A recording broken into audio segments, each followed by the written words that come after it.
Salam jumpa pecinta catur, selamat datang kembali di Catur Talk Indonesia. Permainan menarik hari ini kita akan ulas kembali bagaimana pertemuan yang pernah terjadi antara Magnus Carlsen menghadapi pecatur Mongolia dan Bat Suren pada Olimpiade Catur Chennai 2022. Langsung kita ke permainan. Baiklah teman-teman, di posisi ini Magnus Carlsen mengulangkan dengan kuda ke F3 pembukaan reti, di mana pembukaan ini sangat mudah direposisi menjadi pembukaan yang lain.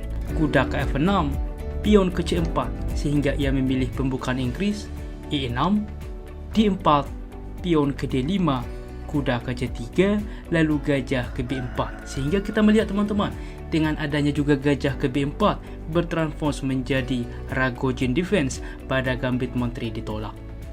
Dilanjutkan dengan gajah ke G5 saat ini mengepin kuda, maka pion ke H6 mengusir gajah dan masih merasa penting gajah, ia memundurkan dengan gajah ke H4 mempertahankan pinon. Saat ini rokade, lalu pion ke E3, tentunya juga membuka aktifnya gajah ke depan. Kuda B ke D7, Magnus Carlsen melanjutkan dengan pion C memukul pion D, sehingga dengan harapan ke depan apabila terlebih dahulu aktif gajah, masalahnya ada tempo teman-teman. Untuk itulah ia memukul pion terlebih dahulu, pion memukul kembali, lalu gajah aktif ke D3. Pion ke C6 saat ini mempersolid pion satu sama lain dan rokade teman-teman, sehingga juga melepaskan pinan dan saat ini kuda dapat mengaktifkan diri. Maka gajah mundur ke D6, di mana juga dengan tetap mengetek ke depan. Menteri ke C2 dengan juga melihat diagonal ini serta menghubungkan benteng satu sama lain dan semua perwira sudah aktif tentunya.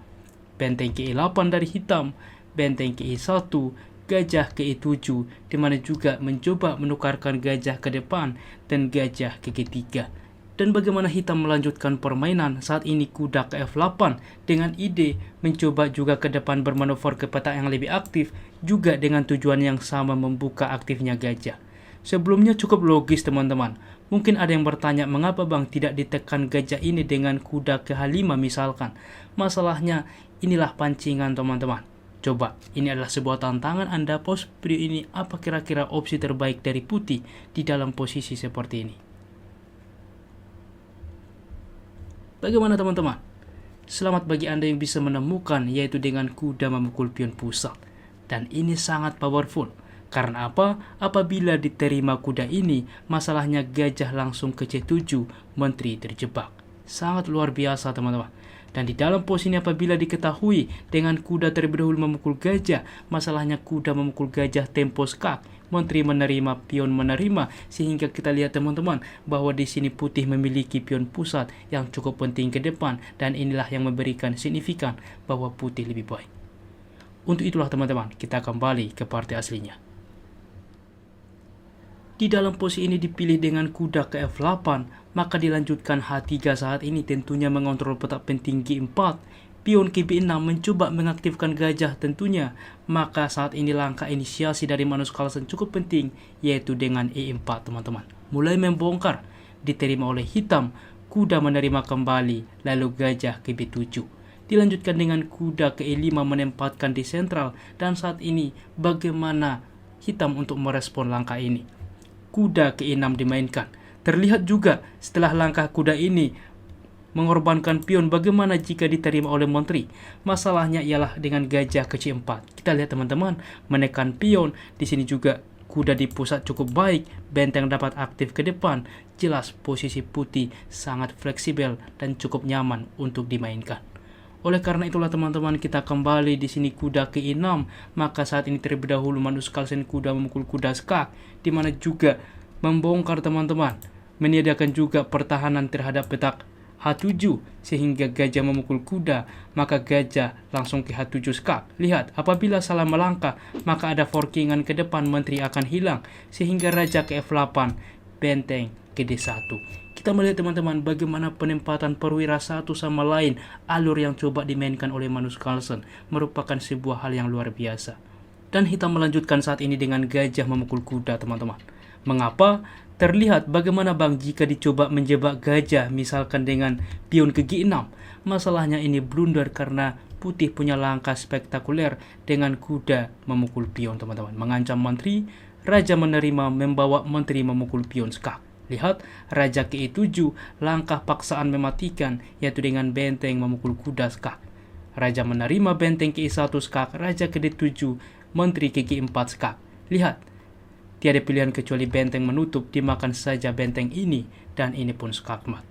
Sehingga sangat luar biasa dan harus sangat berhati-hati. Kita kembali. Di sini hitam masih mencoba dengan gajah memukul kuda, maka dilanjutkan pion menerima membuka benteng mengancam menteri ke-7 dan F4 saat ini lagi-lagi memberikan pressure tekanan maksimal ke depan. Pion ke C5 tentunya cukup logis membuka akses gajah.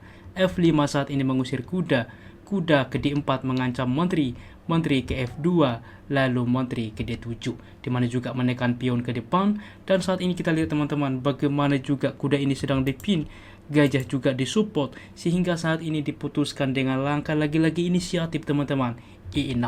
Dan ini langkah yang sangat menarik dari Magnus Carlsen, di mana juga membuka alurnya gajah. Menteri ke C6 saat ini. Karena apa? Tidak mungkin diterima ya, karena pion menerima kembali di sini open skak, waktu yang sama mengancam menteri.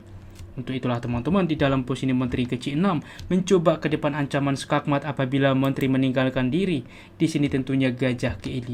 Kita lihat menekan kuda, masih dicoba disupport dengan benteng ke D8, menambah support terhadap kuda, menteri ke G3. Selain juga tetap mensupport pion, juga ke depan ancaman skak teman-teman.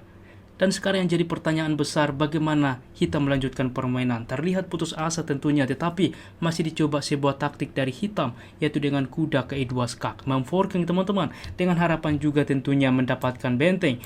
Tentunya disepakati oleh Magnus Carlsen, benteng memukul kuda, benteng memukul benteng skak, Raja ke H2, dan ini cukup aman teman-teman. Raja ke E7 saat ini mencoba kabur. Karena apa teman-teman? Apabila dicoba karena ini juga ancaman skakmat ke depan beberapa langkah, bagaimana dengan pion melaju misalkan ke F6? Masalahnya teman-teman, gajah tetap memukul pion. Ancaman skakmat, pion menerima, ada E7 skak. Ini cukup kuat teman-teman. Apabila raja melangkah maju, ini juga akan juga tetap paksaan skakmat ke depan. Benteng menerima, tetap juga dengan menteri ke G8 skakmat. Oleh karena itulah teman-teman, masih dicoba oleh hitam, yaitu dengan raja ke E7. Maka coba teman-teman, lagi-lagi ini adalah opsi eksekusi. Anda post video ini, apa pilihan dari Magnus Carlsen? Bagaimana teman-teman? Selamat bagi Anda yang bisa menemukan, yaitu dengan gajah ke F6 skak. Dan di sini juga hitam menyerah teman-teman. Sangat-sangat luar biasa. Karena apa? Pion menerima. Masalahnya pion tetap juga memukul pion, dan di sini juga open skak teman-teman diterima ke depan. Ini juga akan ancaman skakmat ke depan. Oke, raja ke 8 kita ambil. Masalahnya pion memukul benteng promosi skak. Pertukaran ada menteri ke B8 skak. Gajah menutup, ditukarkan saja teman-teman. Jelas di sini putih sangat unggul. Dan apabila juga di dalam posisi dicoba, semisal dengan raja menerima gajah misalkan, masalahnya menteri ke E5 skak, raja ke E7, pion tetap memukul pion di sini open skak. Sebelumnya sudah kita bahas bagaimana raja kabur ke file D, bagaimana saat ini jika kabur ke file F8. Masalahnya ini akan mempercepat skakmat teman-teman. Luar biasa bagaimana permainan partai yang coba dibangun dipertontonkan oleh Magnus Carlsen kepada semua sahabat pecinta catur. Baiklah teman-teman, dan berikut adalah tingkat akurasinya. Magnus Carlsen akurasi 94,8% dan Dambat Suren 83,8%. Demikian ulasan catur menarik hari ini. Jika suka jangan ragu pencet like yang membuat kami semakin bersemangat lagi di dalam mengupdate konten catur menarik lainnya. Terima kasih sudah menonton, sampai jumpa di konten menarik selanjutnya. Keep sharing and keep loving. Bye bye.